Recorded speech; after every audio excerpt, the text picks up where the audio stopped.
All right. Hello. So it says live. Now watch.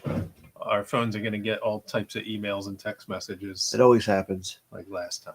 My voice is a little raspy. Were you rasping people? I hope I'm not. I was yelling at my son. Oh, well, don't do that. A rasp is like a thing, right? Yeah. Yeah. There you go. That was my phone going doo doo. Get the notification that we are on. Yep. Usually give it a minute, let people filter in before we actually get into the thing. Has to propagate through the webs. Interwebs. There we go. I got it. Woven into the interwebs. So let's see what it looks like on YouTube. I hope I'm not coming down with something. Feel free coming up. I was just about to say that. It's possible. Okay. Possibility. Video looks See, good. No. You can move it around all you need to. You can reach the arm and tilt it if you need. No, I like this right here. Okay. I always look like I'm bigger because I'm getting closer. Oh yeah. Live and Sparky. This definitely looks better than this. Your crapple Yeah. crapple computer. All right. So anyway, hi, I'm Ed I'm Rich. from Sparked Innovations. Yep. And we do a live show every week. We talk about different things. This week, want to talk about custom cars. What is your favorite car and our favorite cars to customize? And if you don't really customize many cars, what's your favorite cars to see customized? Ooh. So leave a comment below if you have customized any cars. What is your favorite one? List that. Yeah. What's the favorite car you've seen customized? If you go to car shows or see videos of it, or I have a short story. When I was 16, I got my first car. It was a 96 Beretta, and it was a mulberry, which basically is pink. like a bush. It was Darker than this. yeah, a little darker, but it was very close to that. So it was a really good deal. It was a flood car, so they were able to get it for cheap. But driving around with a pink car was hard. So one of the accidents, Paint your car pink, Rich Woo. one of the accidents that I got in, they No sound. uh-oh. No, I heard it on there. So Frankie Richer, it Okay, might it's be on your working. end. Okay. So one of the times I got in an accident, one of the times, my father owned an auto body shop, actually a series of auto body shops, and I asked him if while the car was being repainted, if we could change the color, and he like got really mad at me for saying that. But they surprised me when they gave the car back. They painted the bottom of it gray, so it was two-tone, and I was like, thanks, because it was still pink on the top. So I came up with this plan that I was going to customize it and make it blue on top and gray on the bottom. And I remember this guy, I can't remember his name, but he had a loud system in his Bronco. He had a white Bronco, and he had a lot of those bass tubes. The bazooka ones? Yeah, the bazooka bass tubes. And I remember like the kick drum was like, it was like hit a resonance in my skull. It's like really powerful. And I remember thinking about like how accurate that sounded. Anyway, he said to me, as I'm standing the car, getting it ready to be painted, he goes, just think, man, you can call it a custom now. I'm like, what? He goes, yeah. He's like, now, when you refer to it, you call it a Beretta Custom. People say, what kind of car do you drive? Like, I got a Beretta Custom. I don't think anyone does that. I know, but at the time, I Maybe thought in the 40s. I thought it sounded so cool. And I was like, wow, yeah, you're right. I can do that. But I never did. But just found it kind of interesting that he would even say that. Yeah. I wonder if someone's ever said it to him, or if he you was say a younger it's a custom guy. car. It's not like he was. Yeah, it seems like an old person thing to say. Yeah. Should we go to the comments, see what they say? Sure. And then I'll talk about mine too. Yeah. Yeah. So we got Byron says his big fat fanny is on the way. Byron, Thank you. yes, it's going to be very fun. And favorite car for JLRCA. Favorite car is a Challenger. I challenge you to tell me what year, what era Challenger. Yep. I do like the Challengers of yesteryear, the 70s. Yeah. When I worked at Circuit City down here, one of the managers had a 71 Challenger RT, but it was a Challenger custom. So I don't know if he swapped the motor or just upgraded it, but it was a good amount of horsepower, and he was very welcoming with people hanging out in his car and driving his car. He had the pistol grip shifter. Oh yeah. And I was like just joking, say, "Oh, I'm going to drive your car around the parking lot when you're not looking." He said, "Go ahead." I said, "Really?" He said, "Yeah, do it." So he let me drive it. And it's the first car. I mean, I was like 19 at the time. It was the first car I ever got sideways. And it's a nice parking lot. We used to, in bad weather, used to do our drift sessions anyway. So it was kind of fun to do that and just jump on the gas. Well, we used to have to pull the e-brake all the time because we always had front wheel drive cars. Oh, well, we used to do the reverse J-turn thingy. Yeah. All right, let's see. What else we got?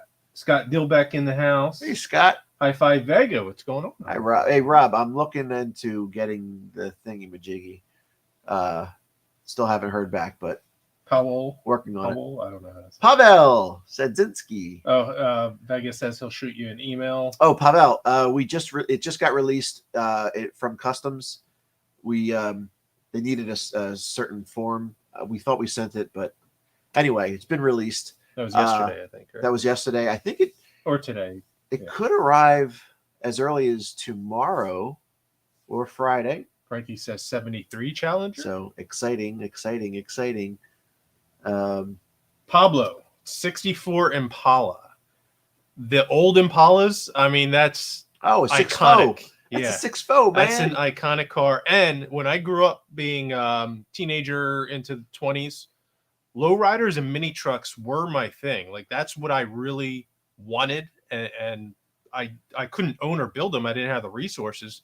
But that's was kind of my flavor of when someone would ask you what's your favorite kind of custom cars. So Impalas were part of that. I really wanted an S10 mini truck that I was going to put on hydros and the wire wheels. Actually, I wanted those TriStars, but yes, you did. They were the thing back then. I always thought that was going to be like just waiting to get dented, because you have like it's like this, and then there's all this open area. That's not how wheels work, though. I know, but it felt like it. It's like the wire wheels with spokes. The old ones, they would hand, just like a bicycle wheel with the spokes. Hand tighten? They would hand tighten. Yeah, I'm talking about back in the day, like the 50s and everything. Let's see. We got Bobby in the house. High Five Vega. Thank you for your patience, Pavel and Robert. High Five Vega. High Five Vega says dream car Eleanor. I would say that's definitely on my list of 50 cars for dream cars. I'd be okay if it were like a kit car too. I don't need that. Well, there's the company. Is it Super Performance? Someone makes Eleanors, and I think there was like an issue with the copyright of they owned the name, and Ford couldn't get it back or something like. I don't know what it was, but they ended up working with Ford, so they issue them as a brand new VIN number Mustang, and it's called the GT500E, E for Eleanor. Really? I think that was the case, at least a few years ago. And you could get it in different trim, like from 500 horsepower up to 1,000 or whatever it was. Oh, wow. Nice. But it was using the old bodies that they would rescue and old chassis, and they would clean them up, and everything else was new parts, so new that it was a new VIN number. Wow. So if you got the money, it's a couple $100,000, I believe, for those things, and that's your dream car, you can get a brand new one. I would like to have a Cobra, not an original. But like is a 67? That's Super Performance. Oh, yeah. I mean, a 427 that has the wider fenders. Yeah, and the side pipes. That is one of my dream cars, but also the Daytona Coupe. When they hard kind of big though, isn't it? Well, it's longer and it has that cam tail. Yeah. So all right. So again, if you are just joining us, we're talking about your favorite cars to customize, or favorite car you've seen customized. Yep. Or favorite type of cars. So for me, it's hatchbacks. I love hatchback cars. Those are my favorite type of car. And unfortunately, cars are not really being made anymore. They're not making any cars anymore. I think Ford 5 years ago stop besides the Mustang, they don't have any car models.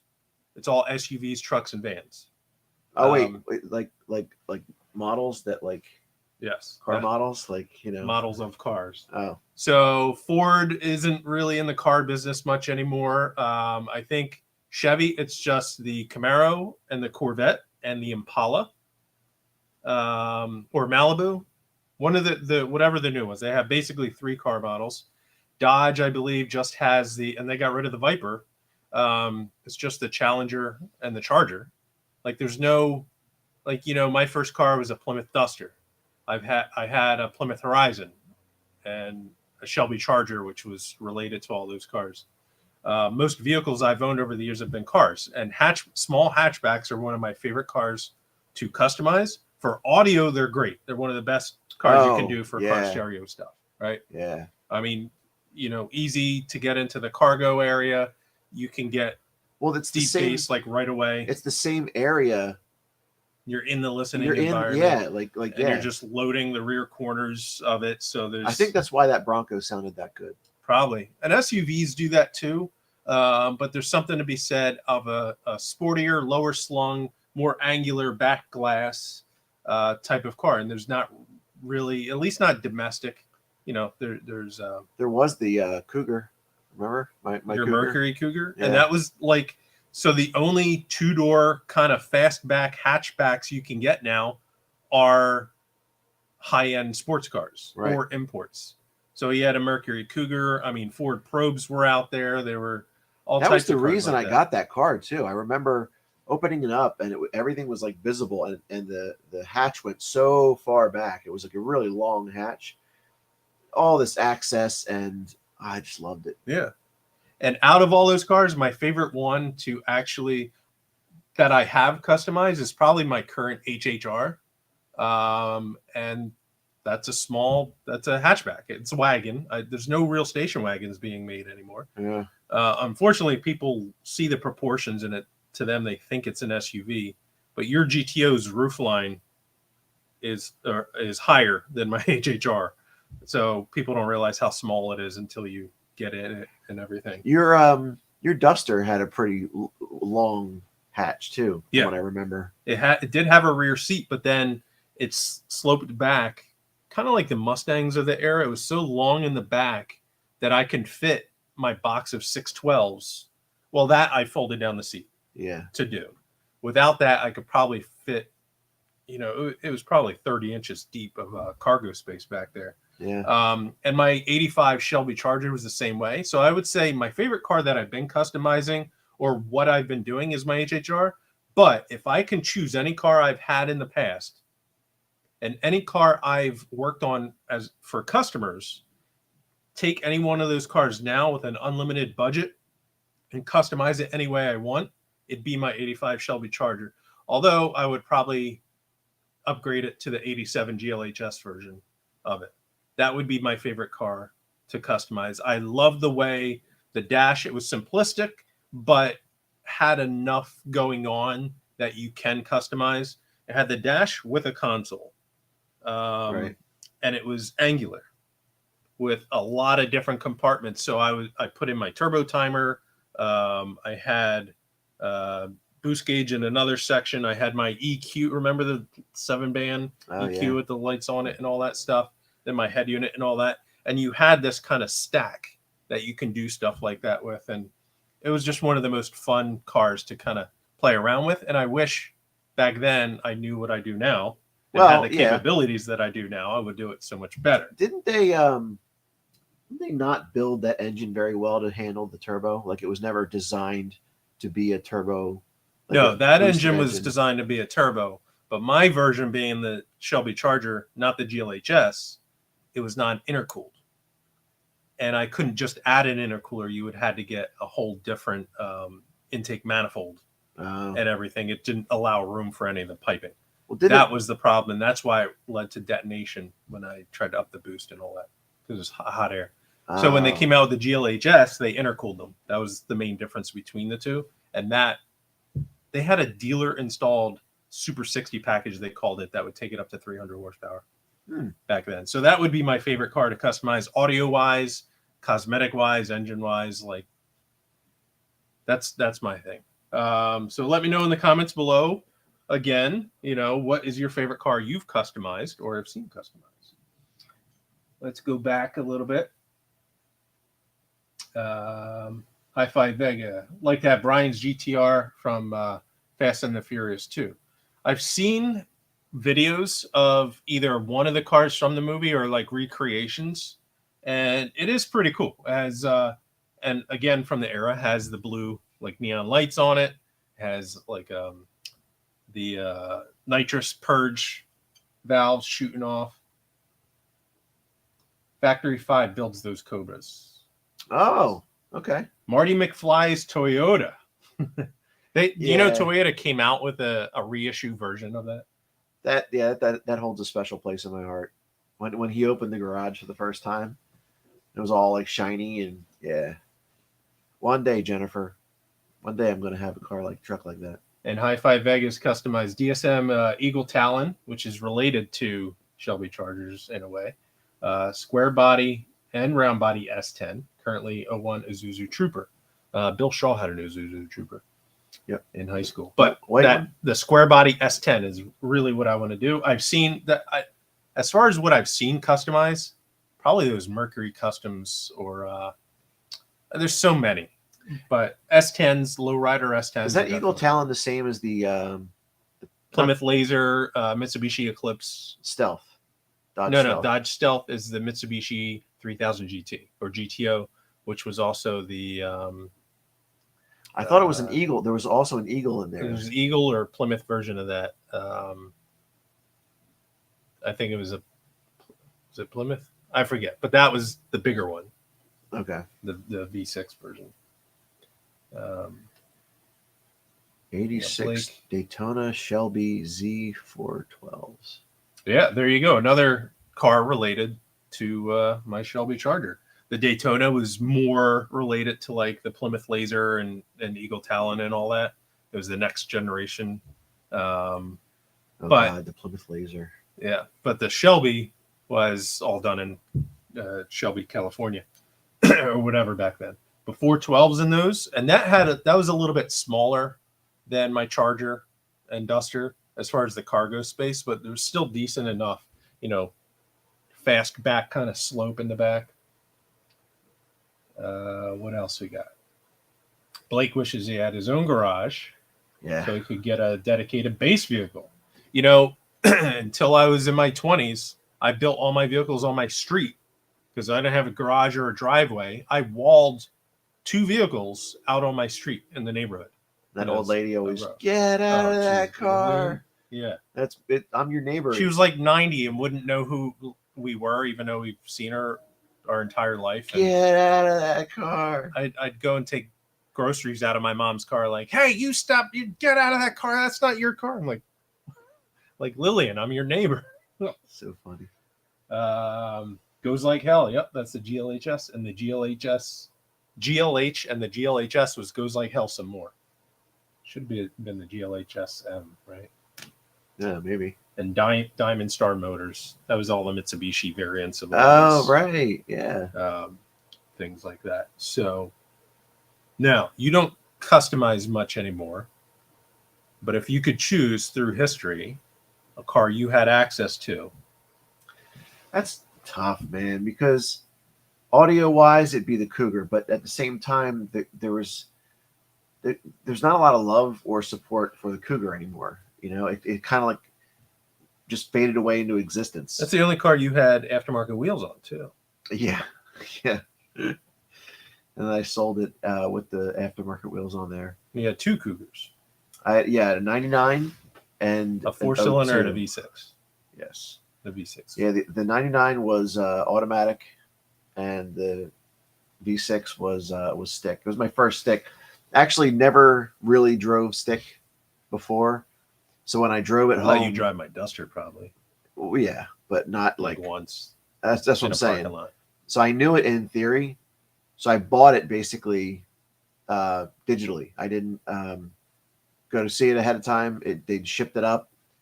I went there, picked it up, and just had to learn how to drive stick on the way home. My girlfriend's neck was hurting by the time we got home. But Rich Rue got his Sentra SER Spec V the same way. oh yeah, I picked it up from the dealer for him. We went over to IKEA and Plymouth Meeting, and he started learning. oh, So geez. he bought it and then learned how to drive it. It was great. Yeah, but see, I don't really have a car that would audio wise. I guess I might do the O2 Cougar. Um, But not your Beretta. it's not worth it. No, not my Beretta. No. And my GTO, it's not doesn't really lend itself to much audio customization. It's it feels like a small sedan in terms of the space that has available. And then the gas tank is right behind the rear seat, so you lose all that space. Yeah, it's like above the axle. We still haven't done a sub box in there to even work with it. Yep. So yeah, I haven't gotten there yet. No. I'm still waiting. Yeah. But hey, you never know what you're going to have in a couple of years, and You never I'm going to know. play around. Evans, current build is an 04 G35 sedan. Love that car. That's another kind of car. I mean, you got to go, unfortunately, if you are a domestic car lover, you got to go imports for a car like that. Yep. Nowadays. Had an 88 30th anniversary edition Cougar with a 5.0 engine. Oh, So right. those Cougars, I think that's what That was a Pete Joseph had. That was a Mustang engine. Yeah. It had it was the HO on the block. It said HO, high output. But in 88, I mean, they weren't as much power as they were in later years because the 80s was kind of crap with power and whatnot. But Yep. hey, you can have, and like I said, they're not making many cars. Ford just makes the Mustang as far as cars are. So you can have, the Thunderbird, the Cougar, a Crown Vic, probably all with a big V8. Back then, they had multiple V8, and their sports car was probably the Mustang GT, and then the Cobra version of that, right? But now it's just one model car. That's it. Chevy, it was the same thing. Back then, you would have all these cars, all these options to choose from, a lot with V8s or high performance, some with turbos, all that sort of thing. And now you have basically one model. Quick question. So I remember my uncle had I think it was like a '97 Mustang, the 4.6 liter. Yeah. And he put an under the hood blower, as he called it. Christina's version. And he was like making this like don't tell anybody about that. It's like it was illegal or Like something like that. He wanted to pull up next to someone. No. He made it sound like it was illegal. Like he can get in trouble for. Or he spent the it. money and didn't tell his wife. No, he wasn't married. He was single. That's what I don't get. Like I had this notion for a long time that doing that was illegal. Or did he think it was because it was one of those things that they put on the label for off-road use only? Maybe, I don't know. Like when I put on my high flow catalytic converter on my HHR, it says for off-road use only. Like, who cares? It could be one of those things. Could be. Definitely going to wall off my Cobalt Ah, once I have another daily driver. that's a small car. Make it your walled daily driver. Don't wait. Just do it. I mean, that's what I did. And the Cobalt is basically the sedan version of my HHR. It's built on the same platform. Your sister had a Cobalt. Yeah. So if it's a 2 or 4 door, the 4 door is obviously more room. Del Sol. You had a Del Sol. I bought it as a joke. A Honda Del Sol. Sorry, Aaron. But I wanted to do a blow through because it has the rear window that comes down and there's like basically a firewall type of thing there. And I wanted to just make the window permanent and cut out the metal and do a blow through. I don't know if anyone's ever done that. I like the color. There was a green, like a lime green color. That was initially the color I wanted to paint my my Beretta. Instead of blue, it ended up being a blue, but it was going to be this lime green that was on a Del Sol. And what turned me off, and I shouldn't have let this happen, but someone said that it was a vomit color, diarrhea color green. Oh. And I was like, oh, well, maybe I shouldn't do it then. But yeah, I still think that color was nice on that car. You could always tweak the shade to be Tweak your more shade. vibrant or darker or something like that. But yeah, on my Del Sol, I had the Lambo doors also. Remember? Oh God, yeah. And I did a header and like all this kind The of stuff. sheet metal in that car was so thin, relatively. It was. I accidentally dented the fender when I was doing the door hinges. Yeah. I think my elbow was on it, and I was trying to get a bolt in or something. Yeah. I was like, oh crap. Yep. But that's why they were lightweight, and people put turbo engines in them and high horsepower. Yeah, it's actually kind of funny. So when I went from my Beretta to the Cougar, my insurance went up. When I went from the Cougar to the GTO, my insurance went down. And I looked it up, and it was because of the crash rating on the GTO was so much better than on the Cougar. You would think the Cougar would be better. That's what I thought. But I guess the way that they designed it in crash tests, it was stronger. And I got to admit, I mean, it is a heavy car. It does have a lot of weight to it. I guess Corollas probably get really good rates on insurance. Maybe the Camry too, because they're some of the safest cars. Now choices as far as cars. Subaru's not really even doing a good WRX nowadays, but there is the Toyota Corolla GR, I think it's called. So if you want like a hatchback, it's like 300 something horsepower. I think it's a little tiny light car, high horsepower, but it's a hatchback. So that could be fun to customize if you're into that sort of thing. It seems like in our world of base, it's mostly SUVs, and I get why. They have the cargo room and they can handle some weight. As batteries get lighter, Neo motors on woofers, power gets more compact and amplifiers, so you can have fewer amps and smaller physical size heat sinks to make high power, so your weight tends to go down. Class D. Right. Yeah. All that, and the use of lighter weight woods like birch over MDF. So you can, in the day and age where you can make a big, nice demo system in a smaller car, smaller cars are going away because SUVs sell more. That's why they're doing it. You know what? So why did we always think back then that MDF was the only way to go when it was box building time? Well, it is a good way to go. It's definitely not the only way. Number one, cost, especially for us back then, because a real multi-layer birch now, which is the next option, is like 3 times the cost.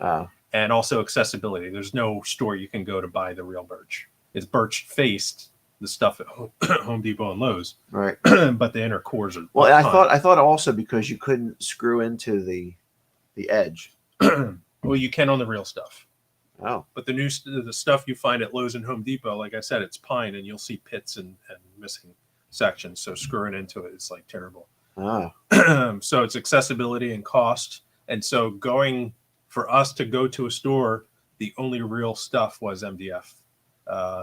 Particle board. Yeah, and that was horrible. It would disintegrate. It was like a sponge. As soon as you expose it to any moisture, it would like swell. Yeah. All right, so we got you got a picture of your red crap Del Sol. You got my Grand in that I'm customizing. I don't know why. Love it, but I do. Well, you don't always have to know why you love a car you have or that you're working on, but sometimes it's a feel. Like when you sit in it and you drive, like my Duster, by all quantifiable accounts, it was crap, right? But I loved it. And the funny thing is, I keep going over this in my head.